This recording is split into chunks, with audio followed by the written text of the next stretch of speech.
दोस्तों नमस्कार। अगर आपको भारत सरकार की नई सोच समझनी है तो आप इकोनॉमिक सर्वे के चैप्टर नंबर 16 को पढ़िए। थोड़े समय पहले मैं भारत के एक सचिव से मिला था, सेक्रेटरी साहब से मिला था। तो उन्होंने मेरे से एक सवाल किया था कि ये जितनी भी इंडस्ट्री एसोसिएशंस की मीटिंग होती है इनमें होता क्या है। मैंने उनसे कहा सर आप भी जाते रहते हैं, आपको पता है। तो वो मुस्कुरा दी।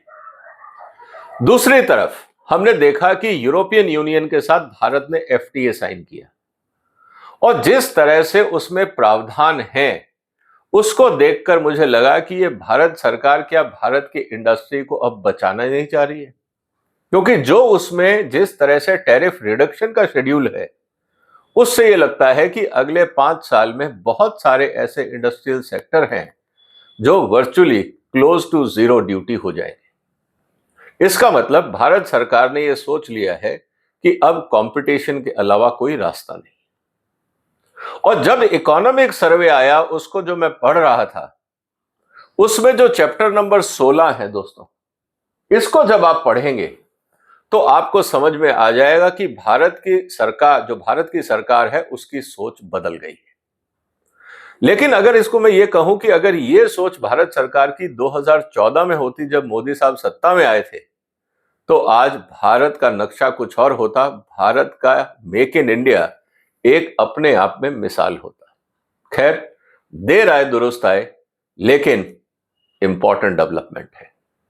इसमें क्या लिखा है, यह चैप्टर क्या बोलता है और आने वाले दिनों में भारत के औद्योगिक जगत पे इस पे क्या असर पड़ने वाला है, इसको समझना जरूरी है। मैं ये नहीं कह रहा कि सरकार सब कुछ वही करेगी जो लिखा है, लेकिन सरकार ने यह बता दिया है कि अब हम आपकी नहीं सुनेंगे। 75 साल से हमने आप पे भरोसा किया, लेकिन कहीं ना कहीं भरोसा टूटा है। और जो चैप्टर 16 है इसका पर्पस यही है। इसलिए दोस्तों इस वीडियो थोड़ा सा आज लंबा होगा, क्योंकि इसमें क्या क्या लिखा है, सरकार ने क्या क्या कहा है और किस तरह से कहा है, उसकी हम चर्चा करेंगे। और बहुत ही इंटरेस्टिंग एक्सप्लेनेशन है चैप्टर 16। तो मेरा निवेदन है, ये करीब 60-70 पेज का चैप्टर है, इसको डाउनलोड करिए और पढ़िएगा जरूर।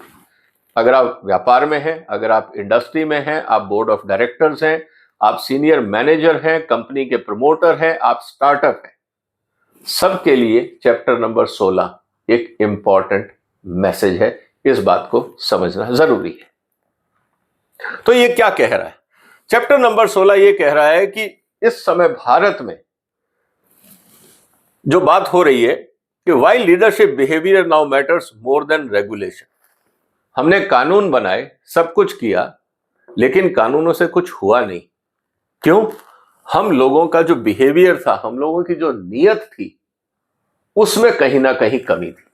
ये बहुत इंपॉर्टेंट मुद्दा है कि रेगुलेशन से अगर तरक्की हो जाती तो देश में बहुत सारे कानून से तरक्की हो गई होती, लेकिन प्रॉब्लम बिहेवियर की थी, लीडरशिप बिहेवियर की, कि जो लोग बोर्ड रूम में बैठे हैं, जो कंपनियों को डायरेक्शन दे रहे हैं, उनकी जो सोच है कहीं ना कहीं उसको बदलने की अब जरूरत है। इसीलिए सरकार ने ये कदम उठाया है। कहने का मतलब यह है कि जो चैप्टर 16 है, it is not just a policy chapter. मैं बार बार इसको कहूंगा, it is a direct message to corporate India कि अब आप संभल जाइए, क्योंकि अब जो चल रहा था वो नहीं चलेगा। दूसरी तरफ जो इकोनॉमिक सर्वे का चैप्टर 16 है उसका बहुत क्लियर ब्रेकडाउन में ये कह रहा हूं कि इस प्राइवेट सेक्टर को क्या करना है और इंडस्ट्री एसोसिएशन को क्या करना है। अगर आप बिटवीन द लाइंस देखेंगे तो बहुत क्लियर मैसेज है। कहने का मतलब ये है कि अब हम आपके ऊपर निगाह रखेंगे। अभी तक हम आपको लाइटली ले रहे थे, हम अभी आपको ज्यादा नहीं मॉनिटर कर रहे थे, लेकिन अब हम करेंगे, और कैसे करेंगे उसकी भी चर्चा मैं आपके साथ करने वाला। तो message is clear, move from seeking protection and regulatory arbitrage to building genuine competitiveness, productivity and global scale capability. Message बहुत क्लियर है भारत सरकार का कि अब सरकार आपको नहीं बचाएगी, अब हम आपके सामने कंपटीशन लाके खड़ा करेंगे। और अगर आपको सरवाइव करना है तो अब आपको इन हाउस सुधार करना होगा। आप सरकार के भरोसे अगर बैठे रहेंगे और खुद कुछ नहीं करेंगे तो हमारी कोई जिम्मेवारी नहीं है कि आपका बिजनेस बचे, या ना बचे, क्योंकि उससे देश का नुकसान हुआ, आपकी कंपनियों को हमने बचा दिया, लेकिन देश की आर्थिक स्थिति बिगड़ गई। इसको समझना जरूरी है। स्पेसिफिक पैराग्राफ मैं आपको बता रहा हूं, चैप्टर 16 का पैरा 176 क्या बोलता है? Suggest that manufacturing and exports are institutional stress test, industry body should help firms pass these test. आप स्ट्रेस टेस्ट करिए कि आपको कहां दिक्कत आ रही है, साफ उन्होंने कहा। बॉक्स में एग्जांपल दिया है, implies that business association should foster a culture of national stewardship similar to those in East Asia. बाकी दुनिया में जितनी भी एसोसिएशंस हैं वो अपनी इंडस्ट्री को साथ लेके चलती हैं कि हमें राष्ट्रीय निर्माण करना है। हमारे यहां हमने ऐसा कुछ नहीं देखा। हमारी जो इंडस्ट्री एसोसिएशंस हैं, जैसे मैंने कहा कि मैं जब एक अधिकारी के पास बैठा था तो उन्होंने कहा ये तो क्लब बन के रह गए, ये इंडस्ट्री बॉडीज नहीं रही हैं, ये कॉर्पोरेट क्लब्स हो गए हैं। इवेंट मैनेज करो, खाना खाओ, घर चले जाओ। ये हाल हो गया है हमारी एसोसिएशंस का। ये सरकार की सोच है, इस बात को हमें सोचना होगा। दूसरी तरफ पैराग्राफ एक और, highlight that state level competition should be encouraged. अब डिफरेंट स्टेट में अगर हम कंपटीशन नहीं करेंगे तो क्या होगा? सरकारें आराम से बैठी हैं, केंद्र सरकार से पैसा ले रही हैं और अपनी नेतागिरी चल रही है, लेकिन अब कंपटीशन बढ़ना पड़ेगा। पैराग्राफ 132-33 अगर देखें, criticise Indian corporates for relying on rent seeking, regulatory arbitrage and political mediation instead of investing in long term competitiveness, R&D and frontier manufacturing. उन्होंने ये लॉबिंग करके अपना काम करवाते रहे, नेताओं से मिलो, एमपी के साथ लॉबिंग करो, सरकार को चिट्ठी भेजो, सेमिनार कॉन्फ्रेंस में बुलाओ, सिर्फ लॉबिंग करो, प्रोटेक्शन लो, और क्या करो? टैक्स कम करवा दो और कस्टम ड्यूटी कम मत करो। ये दो करके अपनी बैलेंस शीट इंप्रूव करते रहे। सरकार ने कहा अब ये नहीं चलेगा। ये बात बहुत क्लियर और ये लिखा हुआ है, इसी बात को हमें समझना होगा। पैरा 134 बोलता है, states that only when firms compete on productivity and export will they demand and help build strong impartial public institution. जब कंपनियां कॉम्पीट करेंगी तभी स्थिति सुधरेगी, इंस्टीट्यूशन मजबूत होंगे। और लिखा हुआ है इसके अंदर, describe Indian corporate as a operating in a hybrid zone where rents are available, enforcement is uneven, political mediation substitute for market discipline. वही बात आती है लॉबिंग को लेकर। 135 suggest that the private sector must evolve from being subject of regulation to becoming a co-creator of state capacity. आपके ऊपर कानून हम लगाएं, यह हमें भी पसंद नहीं है, क्योंकि कानून लगाने से तरक्की नहीं होती है। आप हमारे साथ मिलकर राष्ट्र निर्माण में काम करें, यह आह्वान है सरकार की तरफ से। इसके अलावा implies that government expects corporate to internalize national goals such as export competitiveness, technology upgradation and social stability as part of their business ethos। कि आप जो राष्ट्र का एजेंडा है आप उसको अपने कॉर्पोरेट एजेंडा में लेके आइए।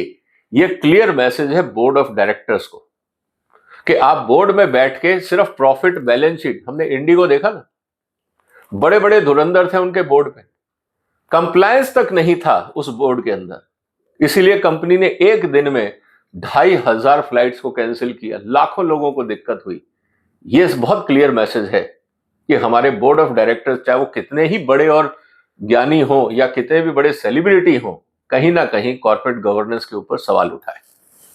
और इसीलिए उन्होंने कहा कि आप एक्सपोर्ट कॉम्पिटिटिवनेस करिए, टेक्नोलॉजी अपग्रेड करिए और सोशल स्टेबिलिटी पे काम करिए, क्योंकि जो CSR फंडिंग है और ESG अकाउंटिंग है उस पे अब सरकार की निगाह और तेज होगी, और कैसे होगी उसकी चर्चा मैं आपके साथ करने वाला हूं।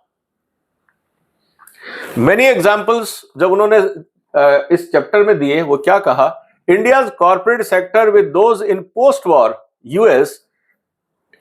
US, Germany, Japan and East Asia, where business leaders saw themselves as a trustee of the national development, not just profit maximiser. उन्होंने कहा सेकेंड वर्ल्ड वॉर के समय में Europe, America, Japan, East Asia ये सब बर्बाद हो गए थे। भारत में सेकेंड वर्ल्ड वॉर का कोई असर नहीं हुआ था, लेकिन वो हमसे आगे निकल गए। क्यों? क्योंकि वहां के जो कॉर्पोरेट्स थे उनको लगा कि नेशन बिल्डिंग में हमें रोल प्ले करना है, हमारे यहाँ ऐसा नहीं हुआ। हमें आसानी से आजादी मिली 47 में, हम आराम से अपना प्रॉफिट मैक्सिमाइज करते रहे, हमने नेशन बिल्डिंग में ध्यान नहीं दिया। इस बात को लेके बहुत क्लियरली कहा गया है। Emphasize that intelligent indigenization requires discipline and outward orientation, not insulation। अब ये बात आती है FTA को लेकर कि आप हमेशा ये कहते थे कि मार्केट को खोलिए मत, कंपटीशन आएगा, हम कॉम्पीट नहीं कर पाएंगे, और सरकारें आपकी सुनती रही। लेकिन हुआ क्या? बाकी देश आगे निकल गए, हम पीछे रहे, क्योंकि हमारे यहाँ ना टेक्नोलॉजी पे काम हुआ, ना R&D पे हुआ, ना स्किल डेवलपमेंट पे हुआ। हमारी कंपनियों ने कुछ नहीं किया क्योंकि सरकार उनको प्रोटेक्ट करती रही। अब ये सोच सरकार ने बदल दी है। इसका मतलब क्या है दोस्तों? इसका मतलब ये है कि अब गवर्नमेंट ऑफ इंडिया, जो मोदी सरकार का ये कहना है कि private sector is not yet fulfilling its potential as a partner in nation development. जो हमारा प्राइवेट सेक्टर है, जो कॉर्पोरेट वर्ल्ड है, वो राष्ट्र निर्माण में योगदान नहीं दे पा रहा है जैसा देना चाहिए। ये मोदी सरकार के इकोनॉमिक सर्वे में साफ लिखा हुआ है। इसका मतलब the government is signalling that protectionism and short termination will no longer be tolerated. अब सीधी सी बात है कि अब हम आपको प्रोटेक्शन नहीं देंगे, अब हम आपको कंपटीशन देंगे। इसीलिए मैं कह रहा हूं कि अगर आप EU India free trade agreement पढ़ते हैं, और खासकर जहां जहां सरकार ने टैरिफ कम किए हैं, ये सिर्फ शुरुआती टैरिफ है। आप उसको ध्यान से पढ़ेंगे, अगले 5 साल में जो प्रोडक्ट आज 40% पे, वो 10 पे आ जाएगा। इसका मतलब हर साल कंपटीशन बढ़ेगा। अब भारत की कंपनियों को आराम से बैठने का टाइम नहीं दिया गया है, क्योंकि 75 साल आराम आपने कर लिया। यह सरकार का कहना है। इसका मतलब यह है कि the state will support firms that align with strategic resilience and indispensability, but will withdraw support from non-performers। बहुत क्लियर उन्होंने कहा है कि जो कंपनियां आगे आएंगी, R&D में सपोर्ट करेंगी, न्यू प्रोडक्ट डेवलपमेंट करेंगी, कैपेसिटी बिल्डिंग में काम करेंगी, सरकार उनके साथ खड़ी रहेगी। जो काम नहीं करेंगे, सरकार उनके साथ नहीं रहेगी। ये बात भी बहुत क्लियर कह दिया गया है। और इंडस्ट्री एसोसिएशन को साफ जो सोच है सरकार की कि ये इंडस्ट्री एसोसिएशन है या कॉर्पोरेट क्लब्स बन के रह गए हैं, इसके बारे में भी सोचना होगा, क्योंकि कुल मिला के उनका फोकस यही रहता है, lobbying for tax reduction and compliances by policy makers and media houses. ये कुल मिला के स्थिति ये हो गई कि आप लॉबिंग करो, ये टैक्स कम हो जाए, कस्टम ड्यूटी बढ़ जाए, और जो कानून आते हैं उनको किसी ना किसी तरह से डिरेल करते रहो, चाहे वो क्वालिटी के हैं, कंप्लायंस के हैं, सर्टिफिकेशन के हैं, कि ये कानून से दिक्कत आ जाएगी इसलिए इसको हटा दो। कुल मिला के अपनी कंफर्ट के लिए देश को पीछे कर दिया गया। ये सरकार की सोच है। इसका मतलब ये है कि now India's growth will be shaped, बहुत क्लियर कहा है message, the India's growth will be shaped as much by corporate behaviour as by government policy. सरकार तो अपनी नीतियां बनाएगी, कॉर्पोरेट बिहेवियर को भी अब मॉनिटर किया जाएगा। ये बात साफ कही गई है। This chapter quietly shifts responsibility from regulator to leaders, from state to board rooms. इस बात को ध्यान रखें। आप अब सरकार के पास जाएंगे एजेंडा लेकर, तो सरकार पूछेगी साहब आप क्या कर रहे हो, आपने कितना R&D पे खर्चा किया, दिखाइए, आपका CSR फंडिंग दिखाइए। और कैसे अब सरकार मॉनिटर करने वाली है, इसको जरा हम थोड़ा सा समझ लेते हैं। पहली चीज, there is a big shift from more rules to more responsibility, कि अब आप जिम्मेवारी ले लीजिए। हम कानून हटा देंगे, हमें कोई दिक्कत नहीं है, आप जिम्मेवारी लीजिए कि जो भी हिंदुस्तान में प्रोडक्ट बनेगा उसका क्वालिटी स्टैंडर्ड वर्ल्ड क्लास होगा। आप इसकी जिम्मेवारी ले लीजिए, हम कानून हटा देते हैं। इस बात को अब समझना होगा। For decades, India followed a control-heavy regulatory model, और चैप्टर 16 में साफ साफ लिखा हुआ है कि इससे प्रॉब्लम्स हुई हैं, सॉल्यूशन नहीं निकला। तो इस सिस्टम को बदलना होगा। More inspectors, more permissions, more paperwork, it is not leading to performance. Chapter 16 makes it clear that this model has reached its limit. The survey suggests excessive regulation raises cost. तो आप जब competitiveness की बात करते हो तो regulation कम करिए। और सरकार का ये कहना है इसी इकोनॉमिक सर्वे में कि हमने चीफ सेक्रेटरी के तहत कुछ कमेटियां बनाई हैं और अलग अलग डोमेन में उनमें काम चल रहा है कि कैसे हम कम रेगुलेशन करें। It reduces trust and ironically it encourages evasion instead of compliance. जितने हम कानून बनाते हैं उतने कानून का वायलेशन होता है, उतनी चोरियां होती है। तो कानून कम ही बनाओ ना, ज्यादा बना के करप्शन बढ़ाने का क्या फायदा। ये सरकार को अब बात क्लियर हो गई। तो अल्टरनेट क्या है? अब government is consciously moving towards trust based governance, few frictions, more digital oversight and higher expectation from corporations themselves. अब इस बात को ध्यान रखिएगा दोस्तों, मोर डिजिटल ओवरसाइट। अब ये कैसे काम करेगा, थोड़ा सा इंतजार करिए, मैं आपको एक्सप्लेन करता हूं कि सरकार ने जो अभी तक पूरा डिजिटल इंफ्रास्ट्रक्चर बनाया है, अब वो कैसे गवर्नेंस में हेल्प करेगा और कंपनियों को क्यों चौकन्ना हो जाना चाहिए।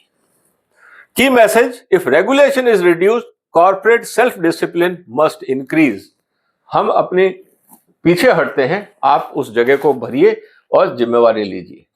This is a philosophical shift, it is not a cosmetic reform. सोच बदलनी है अब सरकार को। जो मोदी साहब आज तक बोलते रहे कि लेस गवर्नमेंट मोर गवर्नेंस, अब उस बात को लेकर काम करना शुरू कर दिया है। जहां तक बात है ट्रस्ट की, trust is no longer soft, it is economic capital.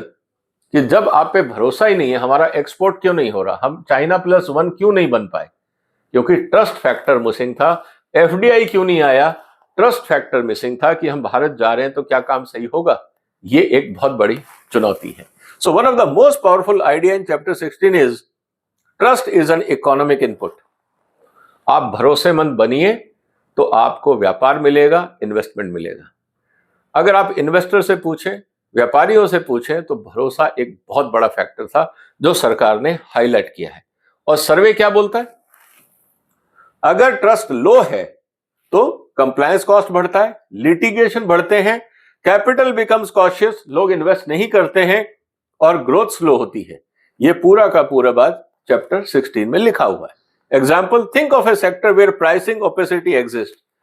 कैसे रेट आ रहे हैं, एयरलाइंस कहने को तो है बजट एयरलाइंस, लेकिन फुल सर्विस एयरलाइन से भी ज्यादा उसके टिकट प्राइसेस हैं। ये प्राइसिंग का मैकेनिज्म क्या है? कहने को इंडिगो बजट एयरलाइंस है, आप उसके सेक्टर्स पे टैरिफ उठा के देख लीजिए, फुल सर्विस एयर इंडिया से ज्यादा वो टिकट चार्ज करते हैं। ये ओपेसिटी का जो है खेल, अब इसको सरकार एड्रेस करने वाली है। डिस्क्लोजर्स आर वीक, आप क्या कर रहे हैं क्या नहीं कर रहे हैं, इसको लेकर भी अब सवाल होगा। लेबलिंग गाइडलाइंस जो हैं, बाकी चीजें हैं जो हम अक्सर कंज्यूमर्स के लिए जो डिस्क्लोजर होता है, सरकार के डिस्क्लोजर्स होते हैं, वो वीक हैं, कुछ भी लिख देते हैं, कोई देखने वाला नहीं। अब उस पर फोकस आएगा and reputational damage becomes permanent. अब कहने का मतलब यह है कि अब भारत सरकार की जो रेप्यूटेशन डैमेज होती है इंटरनेशनल मार्केट में, हम यहां से प्रोडक्ट एक्सपोर्ट करते हैं और वो रिजेक्ट हो जाता है, वो एक कंपनी का प्रोडक्ट नहीं होता, पूरे भारत की इमेज पे धब्बा लगता है। अब सरकार इसको सख्ती से लेगी। In contrast, firm shall maintain transparency and discipline, face low regulatory frictions, enjoy cheaper capital and gain long-term investor confidence. Trust is no longer moral, it is a material. कि अब आपको ये करना पड़ेगा और हम आपसे करवाएंगे थ्रू डिजिटल ओवरसाइट। इस शब्द को ध्यान में रखिएगा। Macro stability depends on micro behaviour. This is very under appreciated point in survey. Chapter 16 explains the macroeconomic stability, that is inflation, fiscal stability, supply resilience depends on how firms behave at micro level. आप जो manage कर रहे हैं अपने operations को, वो कितने efficiently कर रहे हैं। अगर हम एफिशिएंट हैं, क्वालिटी वाइज सही हैं, कस्टमर सर्विस अच्छी है, सब कुछ अगर अच्छा है, तो मैक्रो स्टेबिलिटी अपने आप आती है, क्योंकि फिर लोग इंपोर्टेड प्रोडक्ट नहीं खरीदते, वो फिर इंडियन प्रोडक्ट खरीदेंगे। हम एक्सपोर्ट कर पाएंगे क्योंकि लोगों को प्रोडक्ट पे भरोसा होगा। तो दोनों तरफ से मैक्रो स्टेबिलिटी आती है और इस बात को हमें ध्यान रखना होगा। For example, excessive leverage by corporate amplifies financial stress. आपने खूब पैसा ले लिया बैंक से, एक तरफ बैंक स्ट्रेस में, उस तरफ कंपनी स्ट्रेस में, स्टॉक मार्केट में उसका असर अलग दिखता है और इस तरह के एनपीएस भी फिर बहुत हो जाते हैं। Inventory hoarding versus inflation. इसीलिए अब देखेंगे आप सरकार ने क्या किया है। सिविल सप्लाईज मंत्रालय ने, जिनको नहीं पता मैं बता दूं, पोर्टल बना दिया है, हर जो एसेंशियल कमोडिटी के बड़े प्लेयर हैं उनको कहा है कि आप डेली इन्वेंट्री वहां डालेंगे कि आपके पास स्टॉक में कितना माल है। अब ये काम सरकार का है, लेकिन उनको पता है कि इन्वेंट्री होर्डिंग खतरनाक चीज है, इसलिए उन्होंने टेक्नोलॉजी का सहारा लिया, डिजिटल ओवरसाइट। एक एग्जांपल मैंने आपको दिया, अभी और भी दूंगा। Aggressive short term pricing demands consumer confidence, damages consumer confidence. आप शॉर्ट टर्म प्राइसिंग करते हो, कभी आप बहुत ज्यादा डिस्काउंट, डीप डिस्काउंट कर दिया, कभी आपने एक्सेसिव कर दिया, रोज प्राइस आपके बदल रहे हैं, कोई लॉजिक समझ में नहीं आ रहा है, कस्टमर कहता है चल क्या रहा है बाजार में, इसको भी देखना जरूरी है। In simple terms, bad corporate behaviour becomes a national economic risk, और सरकार अब इसको एड्रेस करना चाहती है। दैट इज वाई जो सर्वे है वो ये कह रहा है कि market can not self correct if leadership ethics are weak. अगर बोर्ड ऑफ डायरेक्टर्स के एथिक्स नहीं है तो फिर जो मार्केट है वो सेल्फ करेक्ट नहीं करेगा।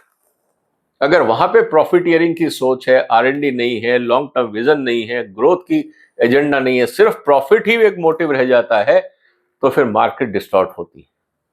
इसीलिए अब पूरा जो फोकस आ रहा है वो लीडरशिप एथिक्स पे आ रहा है एज पर इकोनॉमिक सर्वे। और ये कैसे होगा? अब जो बोर्ड के डिसीजन हैं, जो आप बैलेंस शीट में दिखाते हैं या बोर्ड मीटिंग्स में आते हैं, अब आर्टिफिशियल इंटेलिजेंस के माध्यम से उनकी स्कैनिंग होगी कि कौन सी कंपनी क्या कर रही है। और वो कैसे करेंगे, कहां से स्कैनिंग करेंगे, मैं बताऊंगा, आप उसको थोड़ा इंतजार करिए। Digital governance has changed the game. अब ये इंपॉर्टेंट मैसेज है जो मैं बार बार आपसे कह रहा हूं। Another crucial insight in chapter 16, India has built digital public infrastructure. आपका सब कुछ जीएसटी ऑनलाइन है, यूपीआई ऑनलाइन है, ई इनवॉइसिंग ऑनलाइन है, और डेटा एनालिटिक्स का पूरा इस्तेमाल भारत सरकार कर रही है।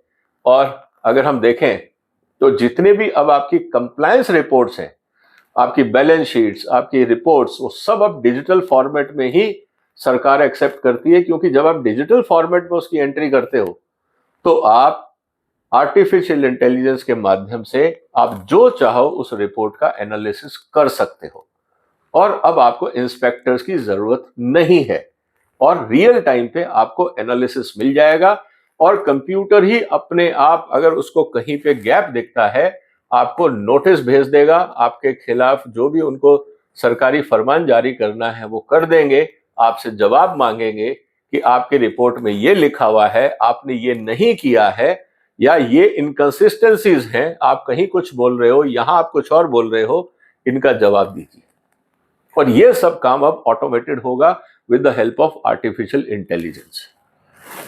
State now sees pattern, not just violations. अब वो पैटर्न देखते हैं, किस महीने में क्या हुआ, बजट से पहले क्या हुआ, कौन से महीने में क्या हुआ, फेस्टिवल के टाइम पे आपकी सेल बढ़ी घटी, टैक्स बढ़ा नहीं घटा, आपकी रॉ मटेरियल परचेजेस इनवॉइसेस से दिख रही है कि आपने बहुत सारा माल खरीदा, आपके ई इनवॉइस में सब दिख रहा है, लेकिन उस हिसाब से क्या जीएसटी जमा हुआ? अब दो डॉक्यूमेंट कोरिलेट हो गए, अब आप कैसे बचेंगे?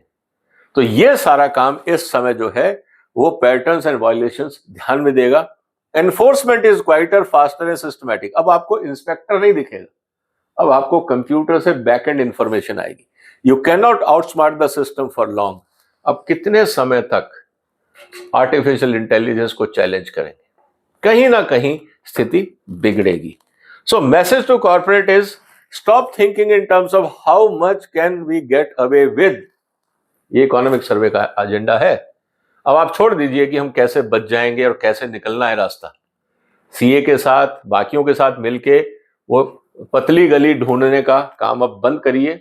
सरकार का ये कहना है कि अब आप R&D पे फोकस करिए, परफॉर्मेंस पे फोकस करिए। Start thinking how resilient is our governance, how explainable are our decisions, how will this look 5 years from now. इसीलिए सरकार ने इवन जो FTA में भी जो एग्रीमेंट किया है, अगर आप देखेंगे उसमें यूरोपियन एग्रीमेंट में कि 40% अगर ड्यूटी है, 5 साल बाद वो धीरे धीरे हर साल थोड़ी थोड़ी कम होगी, ताकि उस 5 साल में भारत की कंपनियां अपने आप को स्टेबल कर लें, अपने आप को कंपटीशन के लिए तैयार कर लें।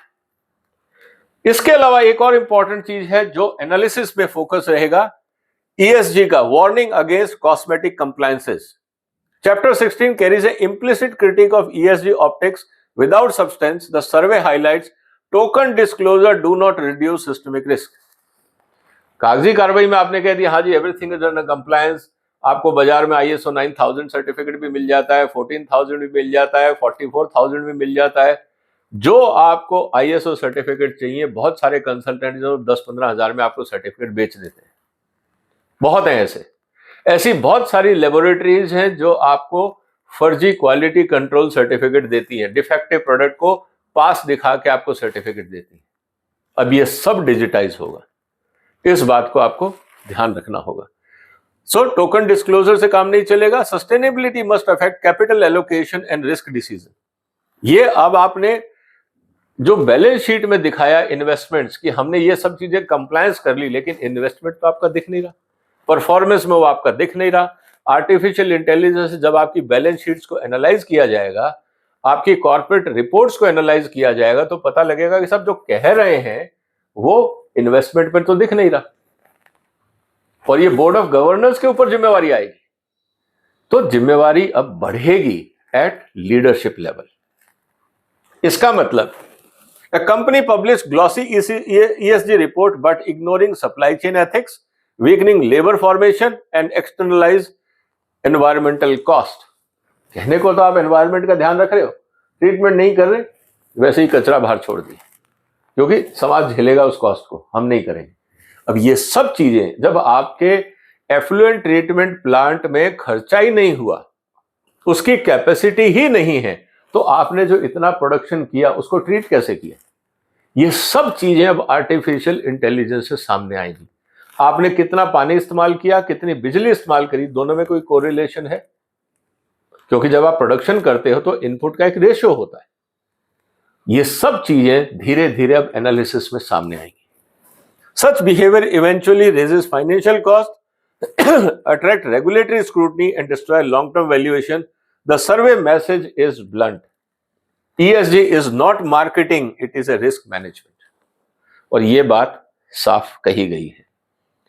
अगला पॉइंट जो है, इसका कहने का मतलब क्या है इस पूरा चैप्टर 16 का? It is a real message to CEOs and board, governance is strategy not compliance।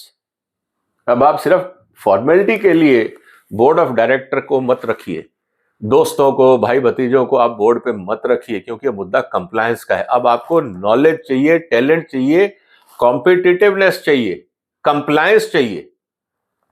आप ऐसे लोगों को बोर्ड पे रखिए जो कंपनी को आगे बढ़ा सके, मार्गदर्शन दे सके। इसीलिए बोर्ड में कौन है, उनकी क्वालिफिकेशन क्या है, अब ये भी जब आप सेबी में फाइल करते हैं या कंपनी लॉ बोर्ड में फाइल करते हैं, ये सब डेटा अब उसका एनालिसिस होगा कि ये कौन है, उसका ट्रैक रिकॉर्ड क्या है। क्योंकि आप किसी भी व्यक्ति का नाम डाल दीजिए, आपको उसकी पूरी हिस्ट्री समझ में आ जाती है, व्यक्ति कौन है, किस बैकग्राउंड से, तो उसका भी ध्यान अब आपको रखना पड़ेगा।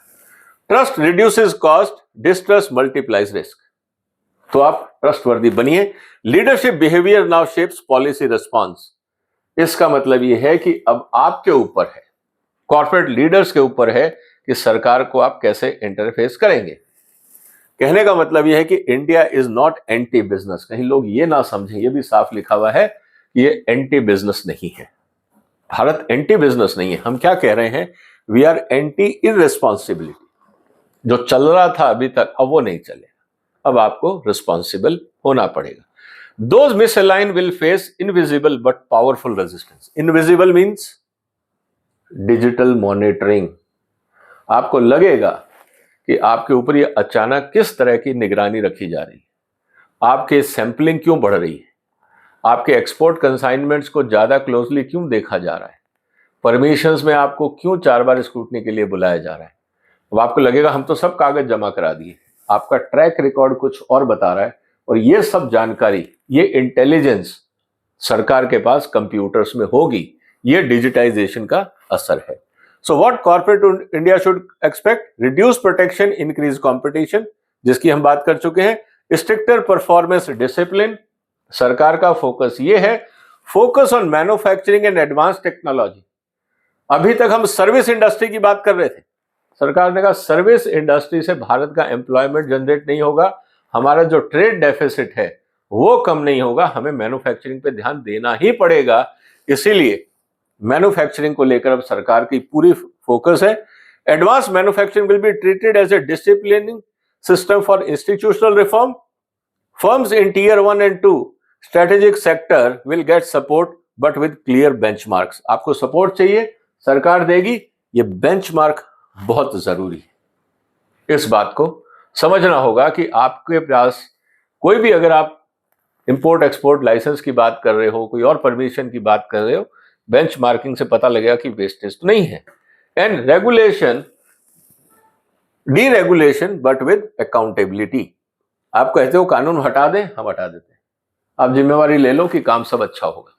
और यह जिम्मेवारी एसोसिएशंस के ऊपर सरकार डालना चाह रही है कि अभी तक आपने बहुत सारे सेमिनार कॉन्फ्रेंसेस कर ली, इवेंट्स कर लिए, अब आप काम करिए। अब जिम्मेवारी लीजिए कि आपके सेक्टर की परफॉर्मेंस क्या होगी। आप जैसा कानून कहोगे हम उसको मॉडिफाई कर देंगे। आप हमें रिजल्ट दिखाइए कि कितना एक्सपोर्ट बढ़ा के दिखा रहे हो। हमें रिजल्ट चाहिए विच इज मेजरेबल। ये बात अब सरकार करने वाली है। तो इसीलिए उनका ये कहना है कि अब जो रोल है एसोसिएशंस का, promote industry academia collaboration with skill development R&D, facilitate cluster based development and MSME integration into global value chain. सिर्फ बड़े मल्टीनेशनल मेंबर्स जो आपको स्पॉन्सरशिप देते हैं, सिर्फ आप उनकी सेवा नहीं करेंगे। अब आप जो MSME में जो वैल्यू चेन है उसके साथ उनको इंटीग्रेट करिए ताकि इकोसिस्टम हिंदुस्तान में क्रिएट हो। Advocate for predictable regulation and ease of doing business while discouraging rent seeking. अब आप कहते हो साहब प्रोटेक्शन चाहिए, वो नहीं मिलेगा। कॉम्पिटिटिवनेस के लिए आपको कौन सा कानून चाहिए वो बता दो। क्वालिटी अपग्रेडेशन के लिए कौन सा कानून चाहिए वो बता दो। वो हम करने को तैयार हैं। लेकिन आप कहोगे कि बिना कमाई की, बिना मेहनत किए प्रॉफिट बन जाए, शायद सरकार उस रेंट सीकिंग की तरफ इशारा कर रही है, वो नहीं होगा।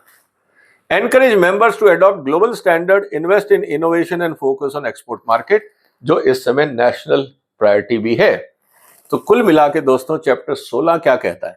The government is calling for a new compact corporate India, state role, provide strategic direction, reduce friction and ensure fair competition. Protection नहीं है, कॉम्पिटिशन है। ये सरकार का रोल है। Corporate focus on productivity, innovation, export and national capacity building, बिल्कुल सही है, यही सरकार चाहती है देश को हो। और एसोसिएशंस का रोल है act as a partner in institution reforms, not just voice of concessions, voice for concession.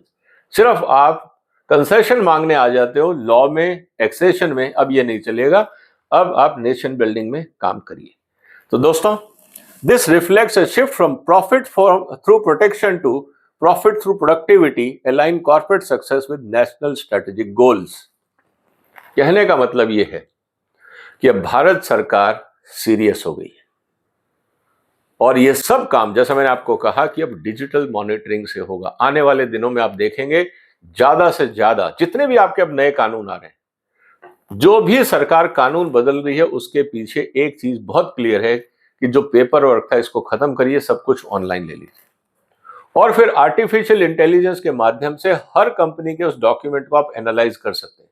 अगर मान लीजिए आज 10,000 कंपनियों का बैलेंस शीट आपको एनालाइज करना है, आर्टिफिशियल इंटेलिजेंस एक दिन में करके दे देगा। पहले 6 महीने तक इंस्पेक्टर को समझ नहीं आती थी कि फाइल कहां रखी। तो कहने का मतलब ये है कि अब स्थितियां बहुत तेजी से बदलेंगी। अब अगर कंप्यूटर को ही कहा जाएगा कि बताइए कि कंपनी ने CSR में कितना पैसा खर्चा, तो आपके पास बैलेंस शीट आ जाएगी। कहां कहां खर्चा, उन लोकेशंस के नाम आ जाएंगे। क्या क्या प्रोजेक्ट किए, उनके नाम आ जाएंगे। और फिर सरकार वो लिस्ट भेज देगी लोकल पंचायत को कि आप इसको वेरीफाई करके भेजिए। सब कुछ पता लग जाएगा कि काम हुआ या नहीं। और अगर वहां से ये आता है कि साहब ये काम तो यहां नहीं हुआ है, वो सब आपके कंप्यूटर में एंटर हो जाएगा और फिर कंप्यूटर बताएगा किसको क्या नोटिस भेजना। तो कहने का मतलब यह है दोस्तों, अब कंप्लायंस और परफॉर्मेंस की दुनिया है। मुझे लगता है पहली बार भारत सरकार ने अपना जो अंदर का फ्रस्ट्रेशन है वो निकाला है। इस पे चर्चा होना जरूरी है, लेकिन कोई मीडिया नहीं कर रहा। इसीलिए मैं आपसे कह रहा हूं कि आप चैप्टर नंबर 16 को पढ़िए। अगर भारत सरकार ने 70 पेज का चैप्टर अगर इकोनॉमिक सर्वे में लिखा है, तो इसका मतलब ये एक दिन का काम नहीं है, एक व्यक्ति का काम नहीं है, ये कलेक्टिव थिंकिंग है। और जब इकोनॉमिक सर्वे में यह छपा है तो इसका मतलब है कि प्राइम मिनिस्टर ऑफिस से ग्रीन झंडी मिली है, बगैर उसके नहीं छपता ये। इसका मतलब सरकार की सोच बदल रही है, देश बदल रहा है, चैलेंजेस बढ़ रहे हैं, क्या हम उनके लिए तैयार हैं? सवाल इतना है। आपके क्या विचार हैं दोस्तों? इस वीडियो को दोबारा देखिए, इस चैप्टर को दोबारा पढ़िए, अपने विचार कमेंट बॉक्स में लिखिए और इस चैनल को सब्सक्राइब करिए, सपोर्ट करिए। फिर मुलाकात होगी एक और महत्वपूर्ण मुद्दे के साथ। तब तक अपना ध्यान रखिएगा। फिलहाल वंदे मातरम।